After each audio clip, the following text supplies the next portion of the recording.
Hey guys, in this video, I will show you how to merge LinkedIn accounts. All right, so let's begin with the video. First, open any web browser and go to the LinkedIn website. Once there, sign into one of the accounts you wish to merge. After successfully logging in, look toward the top right corner of the LinkedIn homepage. You'll see your profile photo there. Click on it to open a drop-down menu, and from the available options, select Help.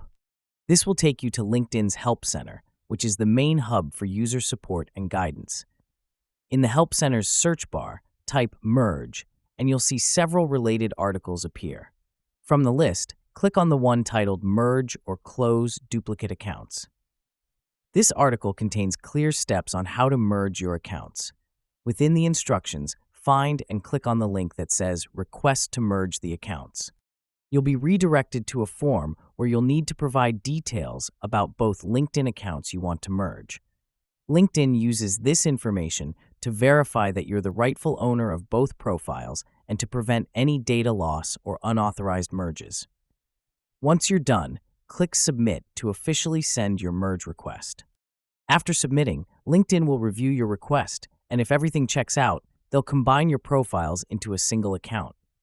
This process may take a bit of time depending on their current support load, so be patient. Before you submit, make sure to back up any important data, connections, or messages from both profiles, as the merge can't be undone once completed. And that's it. So that is how you can merge LinkedIn accounts. So that's all for this video. Thanks.